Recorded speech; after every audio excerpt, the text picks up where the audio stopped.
প্রিয় ষষ্ঠ শ্রেণীর শিক্ষার্থীরা, পড়াশোনা করি চ্যানেলের পক্ষ থেকে তোমাদেরকে অনেক অনেক অভিনন্দন। আমরা আজকে তোমাদের 2025 সালের আমরা যদিও আসলে পুরো হার্ড কপি বইটা হাতে পাইনি, অনলাইন সংস্করণ থেকে আমরা দেখেছি। এটা বিগত যেটা আমাদের হচ্ছে 2013 সালে এই বইটা ছিল, এটাই কিন্তু তোমাদের 25 সালের জন্য ইনক্লুড করা হয়েছে। তো আমরা পুরাতন বই থেকেই করছি, তোমরা মিলিয়ে নিবে। আমরা এই ভিডিও নিচে ডেসক্রিপশন বক্সের লিংক দিয়ে দেবো এনসিটিবিআর এর, সেখানে তোমরা যদি সার্চ দাও তাহলে দেখবে এই কালারটা দিয়ে কিন্তু বইটা করা আছে। এবং আমি দেখেছি হুবহু বইটা কোনো পরিবর্তন হয়নি, এই বইটা থেকেই দেওয়া হয়েছে। এটা আমি একটু পুরাতন বই দেখাচ্ছি, আসলে নতুন কপিটা এখনো হাতে পাইনি। তো আমরা তাড়াতাড়ি আসলে ক্লাস শুরু করার জন্য এই বই থেকেই আজকে থেকে আমরা ক্লাস শুরু করে দিচ্ছি। অন্যান্য পার্টগুলো দেখতে গেলে তোমরা ভিডিও নিচে প্লে লিস্টের লিঙ্ক পেয়ে যাবে, সেখান থেকে দেখে নেবে। তো এখানে প্রথম অধ্যায়টার নামই হচ্ছে স্বাভাবিক সংখ্যা এবং ভগ্নাংশ। তো এই অধ্যায়ে দেখো এখানে 1.1, 1.2, 1.3, 1.4, 1.5, 1.6 এই এতগুলো অধ্যায় রয়েছে। এটাকে প্রথম অধ্যায় হিসেবে বলা হচ্ছে। তো এই অধ্যায় শেষে তোমরা কি কি শিখতে পারবে এখানে সেগুলো বলা হয়েছে। স্বাভাবিক সংখ্যার অঙ্কপাতন করতে পারবে, অর্থাৎ একক দশক করে আমরা কোনো একটা অঙ্কে যখন লিখি, কথায় লিখো থেকে, এটাকে বলা হয় অঙ্কপাতন। দেশীয় এবং আন্তর্জাতিক রীতিতে আমরা অঙ্কে লিখতে পারবো এই অধ্যায় শেষে। মৌলিক সংখ্যা, যৌগিক সংখ্যা ও সহমৌলিক সংখ্যা চিহ্নিত করতে পারবে। বিভাজ্যতা ব্যাখ্যা করতে পারবে, অর্থাৎ একটা সংখ্যা কোন কোন সংখ্যা দিয়ে ভাগ দিলে নিঃশেষে বিভাজ্য হবে, ভাগ মিলে যাবে, সেগুলো কিন্তু কিছু সূত্র আছে, যেটা 1.2 অনুশীলনীতে গিয়ে তোমরা শিখতে পারবে। তো এইখানে 2, 3, 4, 5, 9 এই সংখ্যাগুলো দ্বারা বিভাজ্যতার সূত্র দেয়া আছে। সাধারণ ভগ্নাংশ এবং দশমিক ভগ্নাংশের গসাগু লসাগু নির্ণয় করতে পারবে। সাধারণ ভগ্নাংশ, দশমিক ভগ্নাংশের সরলীকরণ করে গাণিতিক সমস্যার সমাধান করতে পারবে। ওই 1.1 থেকে শুরু করে 1.6 পর্যন্ত সবগুলো চ্যাপ্টার পড়লে তোমরা এই এই বিষয়গুলো শিখতে পারবে। তো আমরা প্রথমে শুরু করে দিচ্ছি যে অঙ্কপাতন। পাটিগণিতে 10টি প্রতীক দ্বারা সব সংখ্যাই প্রকাশ করা যায়, যেগুলোকে আমরা সংখ্যা প্রতীক বলে থাকি। যে 1, 2, 3, 4 দেখো সবগুলো কমা দিয়ে দেওয়া আছে শূন্য পর্যন্ত, অর্থাৎ এই 10টা অঙ্কের সাহায্যে আমরা যে কোনো সংখ্যা কিন্তু লিখতে পারি, যত কোটি হোক, হাজার কোটি হোক, এর বাইরে কিন্তু কিছু নেই। হ্যাঁ, তো এই যদি বলা হয় যে পাটিগণিতে আসলে অঙ্ক প্রতীক কয়টি, হ্যাঁ, বা অঙ্ক কয়টি, তাহলে আমরা উত্তর দেব 10টি।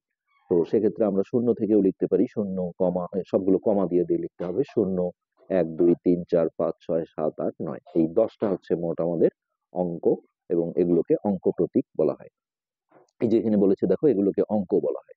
আবার এগুলো সংখ্যাও, যেমন আমি যদি শুধু একটা সংখ্যাই লিখতে চাই 9, তখন কিন্তু আমাকে এটাই ইউজ করতে হবে। কিন্তু আমি 2 ডিজিটের বা 3 ডিজিটের সংখ্যা যখন লিখবো, এই 10টা অঙ্ক থেকে আমাকে চয়েস করে, যেমন আমি 517 লিখবো, তাহলে 5 নেব, 1 নেব, 7 নেব, এইভাবে। এই চ্যাপ্টারে কিন্তু অনেক বড় বড় তোমাদের অঙ্কে লিখা আছে, যেগুলো আমরা সুন্দর সিস্টেম মতো আসলে করব। ধারাবাহিকভাবে এই ক্লাসগুলো তোমাদের দেখতে হবে। তো শূন্য ব্যতীত বাকি সংখ্যাগুলোকে স্বাভাবিক সংখ্যা বলে। এটা খুবই ইম্পর্টেন্ট বিষয়, বড় ক্লাসে ওই জিনিসটা কাজে লাগে, যে অর্থাৎ শূন্যকে আমরা স্বাভাবিক সংখ্যা বলি না। শূন্য ছাড়া বাকি যে তোমাদের কিন্তু এখন হচ্ছে মানবন্টনের মধ্যে এমসিকিউ আছে, টিক চিহ্ন, সেখানে বলবে যে হচ্ছে যে শূন্য কি ধরনের, নিচের কোনটি স্বাভাবিক সংখ্যা নয়। হ্যাঁ, সেখানে কিন্তু অপশনে দেখবা যে শূন্য দেয়া থাকবে, অর্থাৎ শূন্য বাদে এই যে 1, 2, 3, 4, 5, 6, 7, 8, 9, এগুলোকে আমরা বলি হচ্ছে স্বাভাবিক সংখ্যা। এদের মধ্যে প্রথম 9টি প্রতীককে সার্থক অঙ্ক বলা হয়, অর্থাৎ শূন্য ছাড়া বাকি যে অঙ্কগুলো আছে, মোট 10টা অঙ্কের মধ্যে 9টা যে অঙ্ক থাকলো শূন্য বাদে, সেগুলোকে আমরা বলি সার্থক অঙ্ক। আর শেষের টিকে, অর্থাৎ শূন্যকে বলা হয় সার্থক অঙ্ক বলা হয় না, একে বলা হয় শূন্য। আর সংখ্যাগুলোর স্বকীয় বা নিজস্ব মান, স্বকীয় বা নিজস্ব মান মানে হচ্ছে, যেমন 1-এর স্বকীয় মান বা নিজস্ব মান 1, যেখানেই থাক না কেন। 2-এর স্বকীয় মান বা নিজস্ব মান হচ্ছে 2। এরকম প্রতিটি অঙ্কের স্বকীয় মান, সমানের নিজ বা নিজস্ব মান হচ্ছে ওই মানটা বা ওই সংখ্যাটা নিজেই। শূন্যেরও স্বকীয় মান শূন্য। তো এইটুক জায়গা থেকে আমরা কি কি শিখলাম, যে অঙ্ক প্রতীক হচ্ছে বা অঙ্ক মোট 10টা, 1, 2, 3, 4, 5, 6, 7, 8, 9, 0, হ্যাঁ, এগুলোকে অঙ্ক বলা হয়। আর শূন্য বাদে বাকি যে 9টা থাকলো, এদেরকে বলা হচ্ছে সার্থক অঙ্ক। আর প্রতিটা অঙ্কের একটা স্বকীয় বা নিজস্ব মান আছে, যেগুলো হচ্ছে ওই সংখ্যাটা নিজেই। আচ্ছা, এবার আসি, 9 অপেক্ষা বড় সব সংখ্যায় 2 বা ততোধিক অঙ্ক পাশাপাশি বসিয়ে লেখা হয়। কোন সংখ্যা অঙ্ক দ্বারা লেখাকে অঙ্কপাতন বলে। যেমন ছোট প্রশ্নগুলোতে আসে অঙ্কপাতন কাকে বলে, তখন তোমাদের এইটা লিখতে হবে, যে কোনো একটা সংখ্যা অঙ্ক দ্বারা লেখাকে, যেমন কোন সংখ্যা আমরা দেখো কথায়ও লিখি আবার অঙ্কে লিখি, যখন অঙ্ক দ্বারা লেখা হয় এটাকে বলা হয় অঙ্কপাতন। তো অঙ্কপাতনে 10টি প্রতীক ব্যবহার করা হয়। ওই যে উপরে আমরা যে 10টা অঙ্ক দেখলাম, বা প্রতীক। 10 ভিত্তিক বলে সংখ্যা প্রতীকের রীতিকে দশমিক বা 10 গুণোত্তর রীতি বলা হয়। আমরা যে সংখ্যাগুলো লিখি, ধরো যে 237, তাহলে এই যে একটা যে রীতিতে একটা নিয়মে লিখি, এই নিয়মটাকে বলা হয় দশমিক বা 10 গুণোত্তর রীতি। হয়তো ভাবতে পারো যে এখানে তো দশমিক নেই, তারপরে এই রীতিটার নাম আছে আসলে এই দশমিক বা 10 গুণোত্তর রীতি বলা হয়। কারণ আমি যখন এই এককের ঘর থেকে মানে ডান দিক থেকে এই দিকে আসি, তখন 10 গুণ 10 গুণ করে বাড়ে। আর যখন এই দিক থেকে এই দিকে যাও, তাহলে কিন্তু 10 ভাগের 1 ভাগ হয়ে যায়। এটাকে এই জন্য দশমিক কথাটাও বলা হয়েছে। এই রীতিতে কয়েকটি অঙ্ক পাশাপাশি বসিয়ে সংখ্যা লিখলে এর সর্বাপেক্ষা ডান দিকের অঙ্কটি তার স্বকীয় মান প্রকাশ করে। যেমন দেখো, আমি কয়েকটা অঙ্ক, এই 237 যদি আমি এইভাবে লিখি, তাহলে এই 7-এর স্থানীয় মান আমরা জানি কত, 7 একক, অর্থাৎ 7 গুণন 1 মানে 7 অক্ষে 7। 3-এর স্থানীয় মান হবে 3 দশক, অর্থাৎ 3 গুণন 10, তাহলে 30। আবার দেখো 2-এর স্থানীয় মান হবে 2 শতক, অর্থাৎ 200। তাহলে একমাত্র স্বকীয় মান প্রকাশ পায় কোনটা? সর্বডানে যে অঙ্কটা থাকে। আমরা শিখেছি যে 7-এর স্বকীয় মান বা নিজস্ব মান কিন্তু 7। তো এইভাবে বলতে পারে কোন একটা অঙ্কের স্বকীয় মান আসলে কোথায় পাওয়া যায়। তো সেই অঙ্কটা যদি কোনো একটা সংখ্যার সর্বডানে অর্থাৎ এককের ঘরে থাকে, সর্বডানে মানে হচ্ছে এককের ঘরে, তখনই তার স্বকীয় মানটা প্রকাশ পায়। আচ্ছা, এই কথাগুলো এমনি পড়লেই ভালো হবে। ডান দিক থেকে দ্বিতীয় অঙ্কটি স্বকীয় মানের 10 গুণ। এই যে দেখো, ডান দিক থেকে যে দ্বিতীয় অঙ্কটা ছিল, ডান কিন্তু এইটা, তো এটার স্বকীয় মান কত? 3, তার 10 গুণ দেখো 30। তার তার আগের যে সংখ্যাটা আছে, এই যে স্বকীয় মানের 10 গুণ, অর্থাৎ তত দশক, মানে 3 দশক ছিল 30। তৃতীয় অঙ্কটি, এই যে ডান দিক থেকে যেটা 1 2, তৃতীয় অঙ্কটা, এটা হচ্ছে তার স্বকীয় মানের কত? শতগুণ, এই যে 200। এইভাবেই বলেছে। যদি আরো এখানে থাকতো ধরো 5, তাহলে এক্ষেত্রে এটা কত? স্থানীয় মান হতো 5000, তাহলে তার স্বকীয় মানের 1000 গুণ। এইভাবে কিন্তু জিনিসটা যত বাম দিকে সরবে, 10 গুণ 10 গুণ করে বৃদ্ধি পাবে।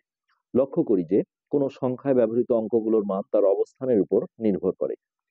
তো একটা দেখো, অঙ্ক কোথায় আছে, যেমন একই অঙ্ক দিলে আমরা জিনিসটা আরো ভালো বুঝি। সবগুলো 5, তাহলে এককের ঘরে থাকলে স্থানীয় মান হচ্ছে 5, আবার ওই 5টাই দশকের ঘরে থাকলে স্থানীয় মান হচ্ছে 50, ওই 5টাই আবার শতকের ঘরে থাকলে হচ্ছে 500, আবার এই 5ই হাজারের ঘরে থাকলে হচ্ছে 5000। এইভাবে 10 গুণ 10 গুণ করে এদিকে সরছে আর বাড়ছে। তার মানে একটা অঙ্ক তার অবস্থানের উপরই নির্ভর করে তার মানটা আসলে কত হবে, মানে এককের ঘরে আছে নাকি দশকের ঘরে আছে, এই অবস্থানের উপর। তো এই যে এখানে দেখো, স্থানীয় মানের একটা সংজ্ঞা আছে, এইটা তোমাদের মুখস্থ রাখতে হবে। ক নম্বর সৃজনশীলে, ক নম্বর কোশ্চেনে কিন্তু দিয়ে দেয় যে আহ, স্থানীয় মান কাকে বলে। তখন তোমাদের এইটা লিখতে হবে যে সংখ্যায় ব্যবহৃত কোনো অঙ্ক তার অবস্থানের জন্য যে সংখ্যা প্রকাশ করে তাকে ওই অঙ্কের স্থানীয় মান বলা হয়। এটা তোমাদের মুখস্থ রাখতে হবে। যেমন ধরো, এখানে আমরা যে স্থানীয় মানগুলো বের করলাম, তাহলে এটা একটা পুরোটা হচ্ছে সংখ্যা। সংখ্যায় ব্যবহৃত কোনো অঙ্ক তার অবস্থানের জন্য যে মান প্রকাশ করে বা যে সংখ্যা প্রকাশ করে, মানে এককের ঘরে থাকলে এই অবস্থানে থাকলে একরকম, দশকের ঘরে থাকলে একরকম, শতকের ঘরে থাকলে একরকম, হাজারের ঘরে থাকলে একরকম। তো এই অবস্থানের কারণে, হ্যাঁ, যে সংখ্যায় ব্যবহৃত কোনো অঙ্ক তার অবস্থানের জন্য যে সংখ্যা প্রকাশ করে তাকে ওই অঙ্কের স্থানীয় মান বলে। তো এটা আমরা উদাহরণ দেখলাম ইতিমধ্যে। তো এরপরে আসছে এইখানে আসলে এই দেশীয় সংখ্যা পঠন রীতি, এটা আমরা একক, দশক, শতক, হাজার, অযুত, লক্ষ, নিযুত, কোটি এগুলো জানি। তারপরেও এখানে আমরা একটু আলোচনা করে নিচ্ছি, যেটা আমাদের অনুশীলনীর অঙ্কগুলোতে গিয়ে কাজে লাগবে। এটা হচ্ছে একক, দশক, শতক, হাজার, অযুত, লক্ষ, নিযুত, আর এটা হচ্ছে কোটি। তো এই যে দেখো, এই এই জিনিসটাই এখানে দিয়ে দেওয়া হয়েছে যে একক, দশক, শতক, হাজার, অযুত, লক্ষ, নিযুত, কোটি। তো আমরা নর্মালি জানি যে অযুত, অযুতটা আর নিযুতটা আসলে পড়া হয় না। যেমন আমাকে যদি ৭৫,০০০ লিখতে বলে, তো এই সবগুলো ঘরে কিন্তু আমি একটা অঙ্কের বেশি লিখতে পারবো না। তো ৭৫,০০০ যখন আমি লিখবো, দেখো ৭৫-এর এই যে 5টা আছে, এটা হাজারের ঘরে চলে যাবে, আর এই 7টা অযুতের ঘরে চলে যাবে। তারপরে এদিকে যদি আর কিছু না থাকে, তাহলে শূন্য বসাতে হবে। এগুলো আছে অনুশীলনীতে, আমরা ডিটেলস এখানে আলোচনা করছি না। তো এই এখন আমরা দেখো এখান থেকে প্রথমে যে অঙ্কটা শুরু করব, সেটা হচ্ছে উদাহরণ 1 থেকে আমরা অঙ্কগুলো শুরু করছি। কমা বসিয়ে কথায় লিখো। তো তোমাদের এই বইয়ে যেহেতু আন্তর্জাতিক একটা নিয়ম আছে আর দেশীয় রীতি আছে, তো দেশীয় রীতিতে কমা বসানোর নিয়ম হচ্ছে হাজার, লক্ষ আর কোটি। দেখো উপরে লেখা আছে আহ মানে প্রথমে হচ্ছে ডান দিক থেকে 3 অঙ্ক পর ওটা হাজার হবে, তারপর 2 অঙ্ক পর পর কমা দিতে হয়। তো এই উদাহরণের 1-এর অঙ্কটা আমরা যদি করতে যাই, উদাহরণ 1। তো প্রথমে আমাদের যে সংখ্যাটা দেয়া আছে 9, 8, 7, 5, 4, 7, 3, 2, 1। এইটা ছিল আমাদের অঙ্ক। এখানে বলা হয়েছে কমা বসিয়ে কথায় লিখো। তো এখানে আমরা জাস্ট এইভাবে লিখবো যে সংখ্যাটিতে, আসলে এখানে দেশীয় রীতি না বললেও আসলে আন্তর্জাতিক রীতি হলে তখন বলে দেয়, যার কারণে যখন এমনি বলবে যে কমা বসিয়ে কথায় লিখো, এটা ধরে নিতে হবে যে দেশীয় রীতিতে আছে, যার কারণে দেশীয় রীতিতে কমা বসে এই কথাটা না লিখলেও সমস্যা নেই। কারণ আন্তর্জাতিক রীতিতে কমা বসানোর নিয়ম কিন্তু ভিন্ন, প্রতি 3 অঙ্ক পর পর কমা বসাতে হয়। আর এখানে হচ্ছে প্রথমবার 3 অঙ্ক পর, তারপর 2 অঙ্ক পর পর। তো সংখ্যাটিতে এখানে আমরা শুধু এই কথাটা লিখবো যে কমা বসিয়ে পাই। এখন ওই সংখ্যাটাই আমরা এখানে আবারও লিখব, 9, 8, 7, 5, 4, 7, 3, 2, 1। তাহলে হাজার, লক্ষ, কোটি, একক, দশক, শতক, এইখানে হচ্ছে হাজার, মানে 3টা অঙ্ক পার করে। তারপরে দেখো একক, দশক, শতক, হাজার, একক, দশক, শতক, হাজার, অযুত, লক্ষ, একক, দশক, শতক, হাজার, অযুত, লক্ষ, এই যে এই ঘরটা, তার মানে 2টা অঙ্ক পড়ে। তারপর একক, দশক, শতক, হাজার, অযুত, লক্ষ, নিযুত, কোটি, আবারও দেখো 2 অঙ্ক পর, অর্থাৎ হাজার, লক্ষ, কোটি মনে রাখো, অথবা এইভাবে মনে রাখো যে প্রথম কমাটা হচ্ছে 3 অঙ্ক পর, তারপরে 2 অঙ্ক পর পর কমা হয়। এখন এটাকে আমরা কথায় লিখবো। তো এখন কথায় লিখতে গেলে দেখো খুব সুবিধা লেখা হয় যে কমা দেখলেই বোঝা যায় এটা হচ্ছে 98 কোটি হবে স্বাভাবিকভাবে। তো এইখানে এই চ্যাপ্টারের অঙ্কগুলো পেতে গেলে 1 থেকে 100 পর্যন্ত বানানগুলো কিন্তু তোমাদের সঠিকভাবে জানতে হবে। 98 কোটি, এখানে কিন্তু আর কমা দিতে হয় না। 75 বানান চন্দ্রবিন্দু আছে, 75 লক্ষ, 75 লক্ষ, 47 হাজার, 47, 47 হাজার, তার সাথে আছে 321। তো 300টাকে ইদানিং দেখো বইগুলোতে শ লেখে, 321, তোমরা এই জায়গাটায় শত লিখতে পারবে। তো 98 কোটি, 75 লক্ষ, 47 হাজার, 75 লক্ষ, 47 হাজার, 321, এটাই হচ্ছে আমাদের এই প্রশ্নের উত্তর। তো এরপর আমরা উদাহরণ 2-এ চলে যাই। আমরা যতটা পারি আজকে আগাবো। তো উদাহরণ 2-এ যেটা আছে, অঙ্কে লিখো 7,05,90,007। তো তোমরা ছোট ক্লাসে কিন্তু ছোট ছোট সংখ্যা লিখেছো, এখানে অনুশীলনীতে কিন্তু অনেক বড় বড় আছে, হাজার কোটিও আছে, যার কারণে একটা সিস্টেমে আসলে অঙ্কগুলো করতে হয়, এটাকে বলা হয় অঙ্কপাতন। তো তোমাদের এইভাবে দেখো একক, দশক, শতক এগুলো লিখে নিয়ে অঙ্কগুলো করলে হ্যাঁ খুব সুন্দর মতো করতে পারবে, ভুল হবে না। একক, দশক, শতক, হাজার, অযুত, লক্ষ, নিযুত, কোটি। তো এইভাবে লেখা থাকলে তোমরা পরীক্ষায় অঙ্ক আসলেও কিন্তু এইভাবেই করবে এটা। এখন আমরা দেখো এখানে ধাপে ধাপে দেখবো যে 7 কোটি, তাহলে আমরা কোটির ঘরে দেখো সিম্পলি 7 বসিয়ে দিলাম। তারপরে আছে 5 লক্ষ, তাহলে এই লক্ষের ঘরে আমরা 5 দিয়ে দিলাম, 5 লক্ষ। তারপরে 90,000, তাহলে 90 মানে কি 9 আর 0, তো এগুলো তো প্রতিটা ঘরে আসলে একটা অঙ্কের বেশি লেখা যাবে না। তো ওই যে তখন যেটা দেখালাম, হ্যাঁ 75,000-এর সময়, তো এই যখনই 90,000 হয়েছে এটার যে লাস্টের যে ঘরটা শূন্য, এইটা হবে হাজারের ঘরে, আর এই 9টা চলে আসবে তার আগের ঘরে, অর্থাৎ অযুতের ঘরে।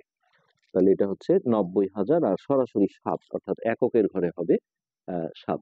বাকি যেগুলো খালি থাকলো এগুলো সবগুলো শূন্য বসিয়ে দাও। এইভাবে করলে দেখবা অনুশীলনীর অনেক বড় বড় অঙ্কগুলো তোমরা এইভাবে অঙ্কে লিখতে পারবে। তো এইখানে যে কথাগুলো লিখেছে এটা বোঝানোর জন্য এগুলো লিখতে হবে না, এখানে সরাসরি লিখে দিবে অতএব সংখ্যাটি।